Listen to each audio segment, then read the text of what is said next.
Was it just me, or did this Ubisoft conference actually have the perfect amount of cringe this year? I didn't even hate the Just Dance part, I actually thought it was pretty good, and I don't understand why they haven't done it for the years before. And I have to say, the panda was looking especially thick this year.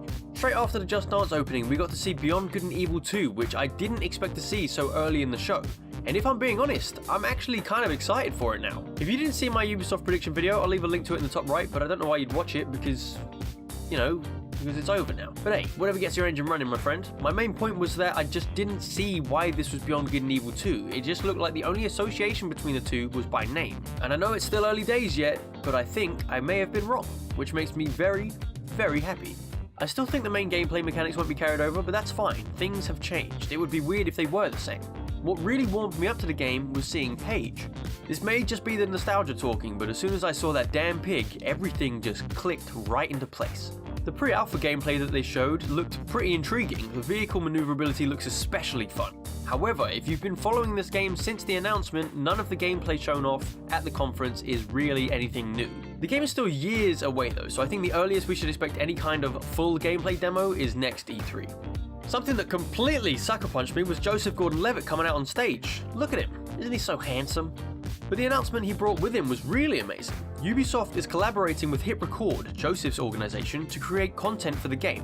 When the devs first said that they would look to the players to create content for the game, I kinda groaned. It looked like they were advertising free artistic labor in a positive fashion. But as soon as I found out that Hit Record was involved, I was excited. Hit Record is a great organization that emphasizes creative collaboration in a big way. People from all over the world can collaborate on a creative project, big or small. I highly recommend that you check them out. And yeah, they're still kind of encouraging free artistic labor, but the reputation of Hit Record does turn it into something positive. Well, at least it does for me. And how about that Evil Jade reveal? You can color me curious. Rainbow Six Siege then got a minute in the spotlight. They announced that the community is now 35 million strong, and while I'm not one of them, that is still an insane achievement, especially when you consider the rocky start that the game had. They also announced a documentary, Another Mindset. While I won't be watching because I'm not really into Rainbow Six or esports, it was nice to see Ubisoft appreciating its fanbase.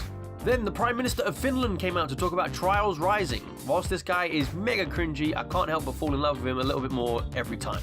I really like the Trials game, so I'll probably be trying this one out when it releases February 2019, and I'll probably be playing it on the Switch. Also, February is fucking packed! We got to see another slice of The Division 2. I'm still not into it, but there were some big announcements for fans. The Division 2 will have raids for the first time, and will have 3 episodes of DLC that expand the story, and they are all completely free. Although, it's pretty fucking weird to announce 3 pieces of DLC for a game that doesn't come out for another 9 fucking months. And the creative director was a little bit cringy about the whole thing, but hey, he seemed passionate, so I'm gonna let it slide. There was also the announcement of a Donkey Kong themed expansion for the surprisingly successful Mario Rabbids game. It was a pretty fun presentation with some live music, and the band seemed really into it. Look at this chick, she's fucking going for it. Go on, girl! And would you believe it? Out popped Skull and Bones. I really thought this wouldn't show up after I heard that it was receiving a reduced marketing budget and that it was pushed to 2019. So I was wrong about that. However, it does seem like my initial worries for the game are still there. You are just a ship, not a pirate. Look, before I go into this, I just want to say, for what the game is, it looks good. Ubisoft Singapore looks to be developing a fantastic naval combat game. But, and it's a big fucking but, it is being advertised as some kind of ultimate pirate experience, when it clearly is not. Boarding enemy ships is a button press, for goodness sake.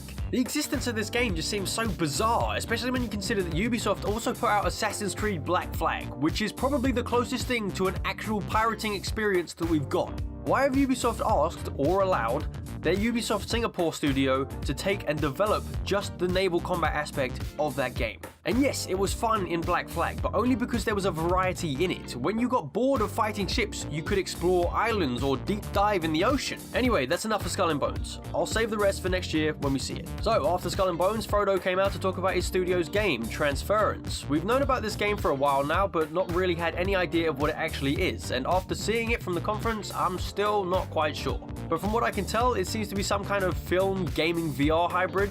It's also a horror game as well, so if that weird genre mix was ever going to work, I feel like VR is a pretty good way to go about it. VR is such an experimental medium right now, so you can really do anything with it and people will be willing to give it a try. I'm sure if you remove the VR element, not many people would be interested. We also got another look at Ubisoft's Toys to Lifestyle game, Starlink, which is set to release on October 16th. One thing I didn't get about it was when the dev on stage said that you'll be able to switch out your ship's loadout on the fly with ease, or at least something to that effect. When you play this game, you've got a toy that attaches to your controller, and then you add and remove pieces to that ship to change its loadout. Now please correct me if I'm wrong, but that doesn't sound very fucking easy. So let me get this straight, I'm playing the game, I come across a big bad guy, so I want to have some kind of heavy cannon. I've got to take off my light cannon, fumble around trying to grab my heavy cannon, and oh, now I've knocked over my tea, it's all over the fucking carpet, Dad's shouting at me, I'm crying, the dog's fucking barking. Of course, I'm over-exaggerating, but still, I'd need to see it in action to actually believe it. Oh, never mind, Star Fox is in it, all is forgiven. Then out comes Miyamoto again. I'm starting to think they're just going to pull him out every year as some kind of tactic. Having said that though, when Yves handed the Star Fox ship over to him, my heart kind of melted a little bit, so bring him out all you want, every fucking year. I'm down. For Honor was also there with a few announcements, one being that for a whole week, the PC starter version of For Honor will be available for free, and once you download it, it's yours forever. The next was Wulin Warriors, a new playable faction, and finally was a new game mode named Breach, which is pretty self-explanatory. The penultimate game to be shown off was Crew 2, which is being released on... Wait, that game's not out yet. Which is being released on June 29th with a beta on June 21st. Also, what is the point of that beta? What do you expect to fix within a week? It's most likely just to create some buzz around the game, but you know, who cares? People get to try the game for free before they buy it, so there's no harm done, really. The final game to be shown was Assassin's Creed Odyssey, and it looks fucking sick, which I did not expect. The last Assassin's Creed game I bought was Unity, and since then, I've not really been interested in any of them. I've heard good things about Origins, but I just haven't taken the plunge yet. But Odyssey looks fucking sweet. Something about the Greek environments instantly grabbed me. I like the fact that you can play as a male or female protagonist from the get-go. Ever since games like The Last of Us and Horizon Zero Dawn, I found that I seem to connect quite well with a female protagonist, and I don't even mean that in a pervy way. It's just something weird that I can't quite explain. Am I making any sense? Odyssey also has dialogue options for the first time in the series, which I expect will add a lot of replayability to the game. Hopefully your choices actually matter. The combat looks really quite good as well, especially when there's a bunch of enemies on screen. It really helps to give the game a sense of grandeur. One thing that really annoys me though, is whenever you go up the fucking stairs. Bend your knees, you pleb! Why is this still a thing in games? We have the technology, people, we can fix this! Despite that though, I'm actually really looking forward to Assassin's Creed Odyssey. I mean, the facial and horse riding animations are a bit wonked, but you know, what are you gonna do? It's scheduled for a release on October 5th. Oh, and it's got fucking Minotaurs in it. All things considered, I was actually quite impressed with Ubisoft's conference. It felt a little bit short, but nothing really overstayed its welcome, so I guess that just means that it had some half-decent pacing at least. Of course, it was cringy, as it always is, but I think it might have been the good kind. You know, the kind that makes you giggle rather than wanting to slam your head on the nearest available sharp corner. And while there wasn't anything mind-blowing, there wasn't anything terrible about it either. It was just a pretty average to good conference. One thing I would kind of like to see next year though is the return of Aisha Tyler. That may be a bit of an unpopular opinion because I know she was a bit cringy and everything, but I kind of miss her. But with that said, that about wraps this video up. Wait a minute. Where the fuck is Prince of Persia?